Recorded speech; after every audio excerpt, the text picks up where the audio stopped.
Welcome to Project Car Media, and in this video I'm going to be revealing my new project car, one that I have just a little bit of history with. So I'm super excited to show you guys. Stick around to find out what it is.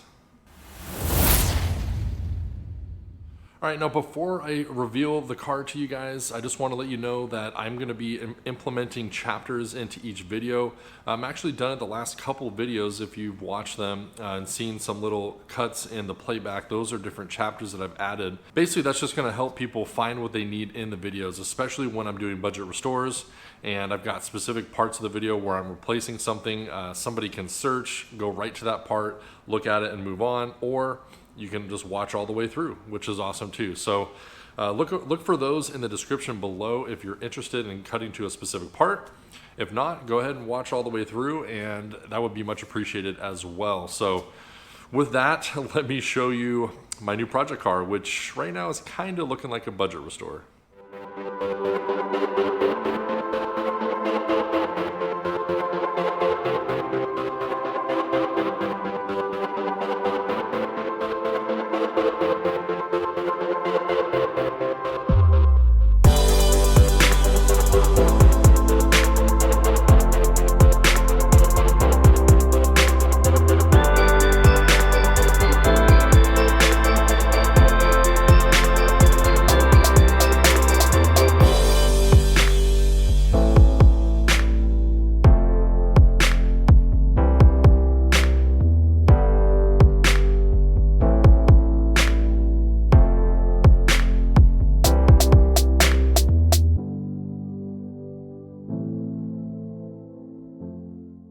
All right, and here it is, my new project car, which isn't actually very new.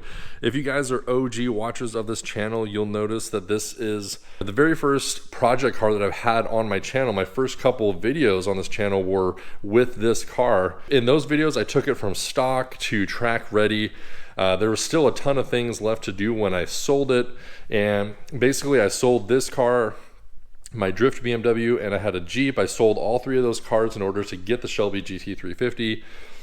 But since the Shelby is gone, I needed a race car, and my next door neighbor who I sold this to just happened to be getting ready to sell this car. So I was able to buy it back. He ended up replacing the fuel pump, the clutch master cylinder, and the slave cylinder, and he put about 12,000 miles on the car, and it still has less than 150,000 miles. But right now, it's definitely looking like a budget restore. The clear coat on the hood is much worse. The clear coat on the roof is much worse. As you can see, I still have my carbon fiber sunroof delete. But you can see like the clear coat is starting to peel right where I put the sealant here. So I have to figure something out for that, but it's very, very dirty. It basically was outside for a year and a half, and that's why the clear coat on the hood is worse.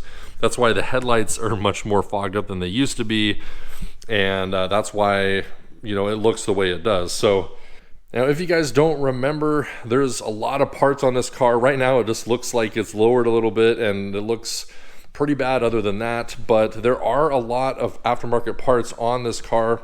If you guys did watch those videos back in the day, then you would know, but if not, then basically here is a refresher.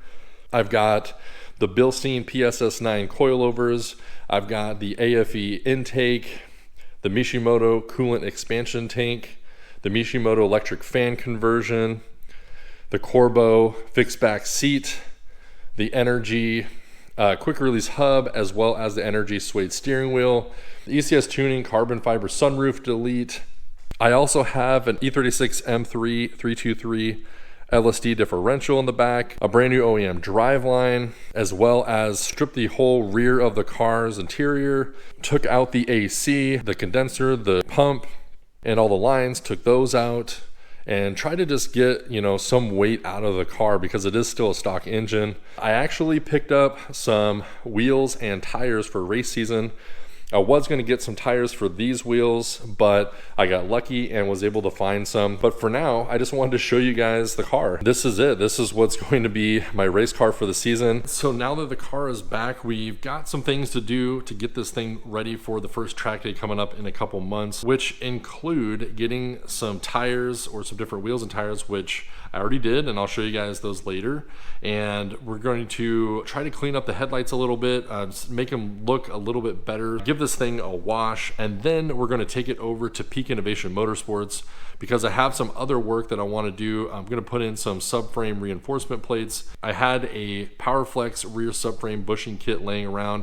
I'm going to have them throw that in as well while the subframe is down, and then we'll hit the track after that. So yeah, now that the BMW is back, we have some work to do to get this thing track worthy again. So next video, we're going to just do some miscellaneous things, you know, clean up the headlights, wash the car, get the steering wheel clean. I'll reveal to you the wheels and tires that I picked up for race season, and just get it ready to go over to Peak Innovation Motorsports. I hope that you guys have enjoyed this video. I hope that you are just as surprised as I am to see it back in the garage, and just as excited as I am to see it get back on the road and get back to being track worthy, because it's going to be a lot of fun. You know, the GT350 was an absolute beast on the track, and there's nothing really that can replace that car, but this car was a lot of fun, and there's a lot that I still want to do with it. I got a lot of plans for it.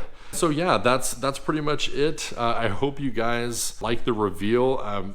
You know, I didn't think that I would be buying this car back. It's kind of a surprise to me too, but it's here, and I'm glad to have it back. It feels good to have it back, and we're gonna have a lot of fun with it. So don't forget to like and subscribe, because the next few videos are gonna be getting this thing on the road again. I really appreciate everybody watching, and we'll see you guys in the next video.